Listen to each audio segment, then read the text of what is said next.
Moving out sounds exciting. You finally get your own place, your own key, your own little corner of freedom. You're thinking, this is it. New chapter, new me, new fridge that I am definitely going to keep organized. And then the bills start running toward you like they heard there was free food at the housewarming party. Rent shows up, fees show up, utilities show up, groceries show up, and your wallet is in the corner already filing an emotional complaint. In your head, moving out looks peaceful. You're on the couch. You've got snacks. The apartment is cozy. Nobody is telling you what to do. You're thinking, my place, my space, my peace. You might even light a candle and pretend you're the kind of person who has their life together. For about 12 beautiful seconds, adult life looks affordable. Then reality kicks the door open, wearing a rent bill. And rent does not walk in politely. Rent enters like a final boss with excellent credit checks. You look at the price, your wallet passes out, and suddenly that cozy little apartment starts looking less like freedom and more like a subscription service for stress. Here's the first money lesson. Moving out is not just rent. Rent is only the cover charge. It gets you into the building, but then the rest of the expenses are waiting behind the curtain like, surprise, we also live here. Security deposit, application fee, utilities, Wi-Fi, furniture, groceries. Rent did not come alone. Rent brought backup. First, you have first month's rent. That's the obvious one. That's the expense everybody sees coming. But even this can hurt, because you usually have to pay it before you've even had time to enjoy the place. You are handing over a stack of money and thinking, I haven't even used the microwave yet. And rent is just standing there smiling like, welcome home. Rude, but legal. Then comes the security deposit. The security deposit is basically your apartment saying, I need extra money just in case you breathe too hard near the walls. Sometimes it's 1 month's rent. Sometimes it's more. Sometimes it feels like the landlord wants a financial hostage. And yes, you may get it back later. But later does not help when your wallet is currently lying face down on the floor. Then there are application fees, which is wild because you are paying money for the opportunity to maybe be allowed to spend even more money. That is adulting math. You give them money, they look at your credit, your income, your rental history, and then they decide whether you are worthy of paying rent every month. Application fee, admin fee, processing fee, translation, tiny fee goblins chewing on your wallet. Now let's talk utilities. Electricity, water, gas, internet, Wi-Fi. Because apparently adult life requires electricity, running water, and a strong enough internet connection to emotionally recover from checking your bank account. And the sneaky part is, these are not one-time costs. They come back every month, every single month. The bills never sleep. The goblins never rest. And sometimes utilities come with deposits too. Electric deposit, water deposit, gas deposit, internet setup fee. This is what I call an adulting ambush. You thought you were just turning the lights on? Nope. The lights looked back and said, pay me first. New city, new bills, same empty wallet. Then you walk into your new place and realize something horrifying. Apartments do not come with furniture. No bed, no couch, no table, no lamp, no dresser. Just walls, floors, and expensive vibes. Suddenly, you're looking at a folding chair like it's a luxury lounge seat. And you start realizing that furnishing an apartment is just a fancy way of saying, buy everything you forgot humans need. Then come the little things. And the little things are sneaky. Toilet paper, trash bags, dish soap, paper towels, cleaning spray, sponges, shower curtain, all-purpose cleaner.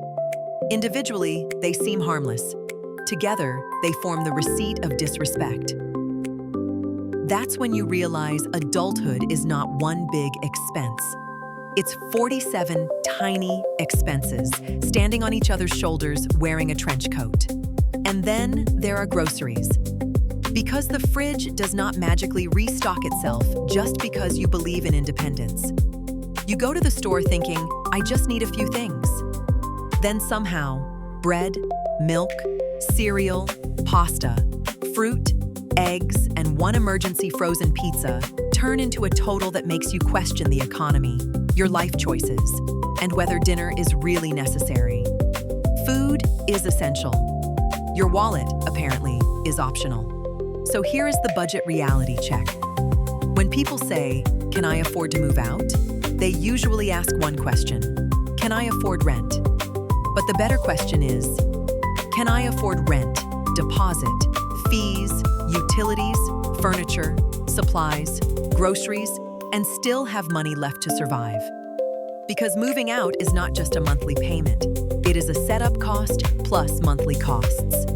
And that setup cost can hit like a financial piano falling from the sky.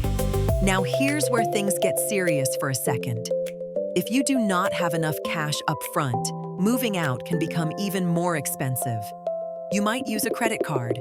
You might borrow money. You might use buy now, pay later. You might buy cheap stuff that breaks and has to be replaced. That is the poor tax trap. Easy now, expensive later. And it is not because people are lazy. It is because being short on money often limits your choices. That is why planning before the move matters so much. So instead of asking, "Can I afford rent?" ask this: what does it really cost to live here? That means setup cost and monthly cost. Setup cost includes deposits, application fees, moving costs, furniture, and basic supplies. Monthly cost includes rent, utilities, internet, groceries, transportation, and savings, if possible. Do not just afford rent. Afford your life. That is the real goal. Survival move number 1. Make a full move-out checklist. Not just rent, everything. Rent, deposit, utilities, furniture, supplies, groceries, emergency cushion. A checklist is not glamorous, but neither is crying in aisle 7 because a shower curtain costs money. Write it down before you move. Future, you will be less panicked, and honestly, that version of you deserves a snack. Survival move number 2. Build a move-out bin. Start collecting basics before you move. A few towels, trash bags, dish soap, toilet paper, sponges, a small pan. You do not need to buy everything in one weekend. Buy a little now so your first week in the apartment does not become a scavenger hunt called, "Why do I own no forks?" Small now, huge later. Survival move number 3. Start simple. You do not need to furnish your first apartment like you are hosting a luxury home tour. You need a place to sleep, a place to sit, a way to eat, and enough basic supplies to function. That's it.